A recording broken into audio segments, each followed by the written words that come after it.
In South Korea, President Yoon Suk-yeol faces an impeachment vote on Saturday after his failed attempt to impose martial law on the country. Opposition lawmakers have called for the vote, but even the leader of Yoon's own party says the president is dangerous and should be stripped of his office. DW's East Asia correspondent James Chater reports from Seoul.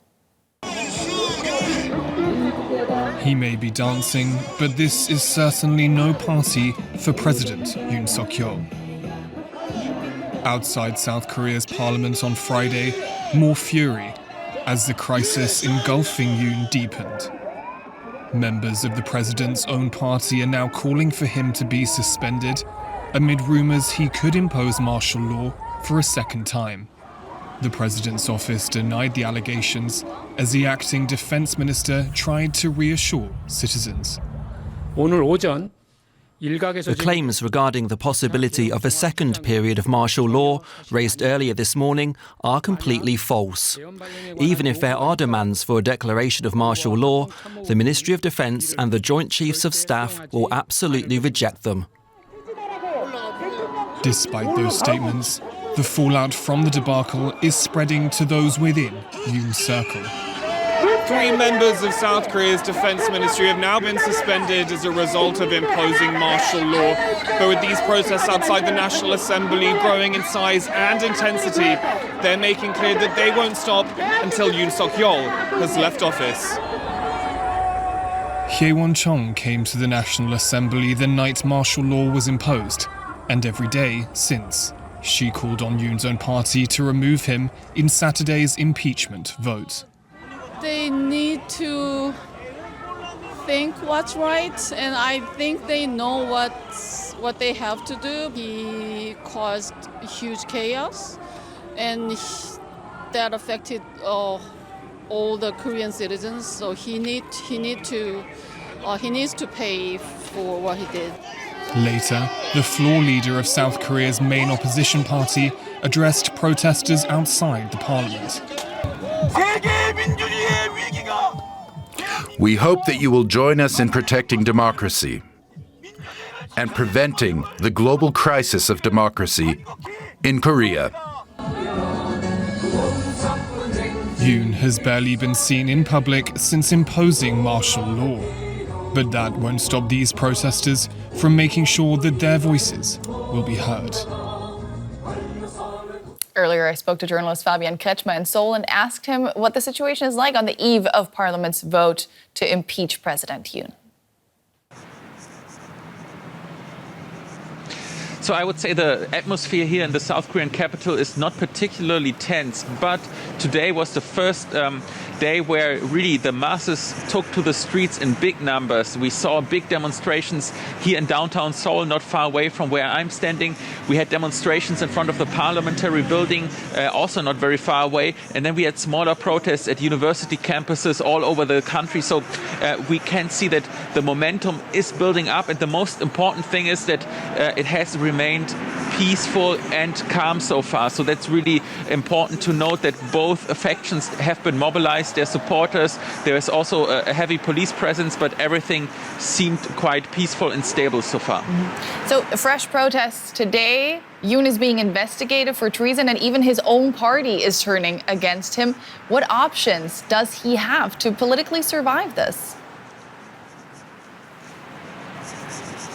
So many experts are arguing that his options are almost zero, that there are no good options anymore. I mean, it is very likely that tomorrow the motion of impeachment will be passed. I mean, the opposition already has a huge majority within the parliament, and it only needs a couple of politicians from Yoon's own party to support this bill, and then it will pass. But let's just hypothetically assume this bill will not be passed. Even in that case, the public pressure is so high. I mean, the pressure also by the media, by the civil society, by the average people. I mean, 7 out of 10 Koreans statistically support an impeachment of Yoon, and I'm sure that number will only rise. So I think there's basically no option for him to survive this politically. At least it doesn't seem very likely.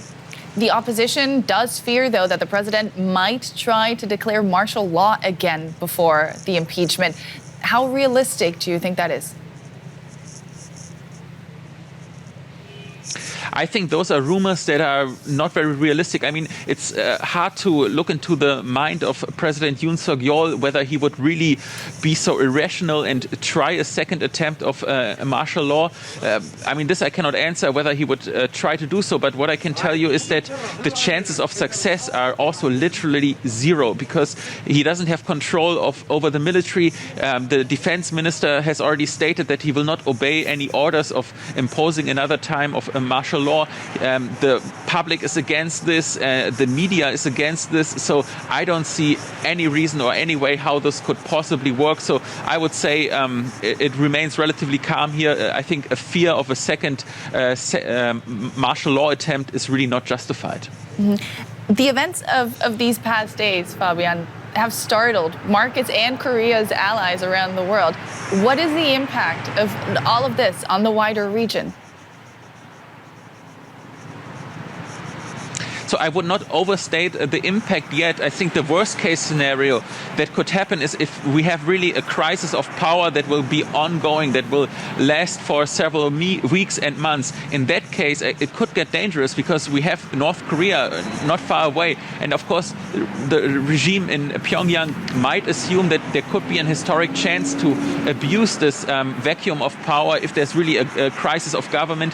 But again, this is really unlikely. I mean, right now the military is on high alert, and at least that's my interpretation, that the democracy here in South Korea was really tested quite seriously. But so far, the civil society, the institutions, etc., have all proven to be quite stable, and I think we're really on a good track, that everything will remain peaceful, calm, and that there might be some form of power transition, but really in a very legal and orderly way.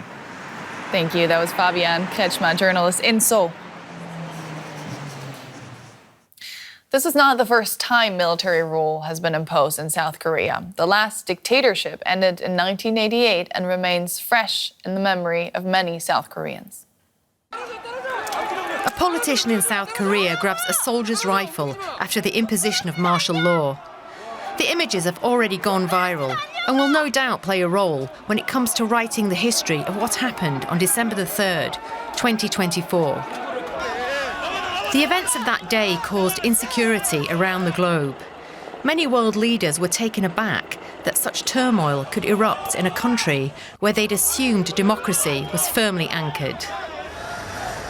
Thousands of South Koreans were also moved to protest. Many still remember the most recent dictatorship.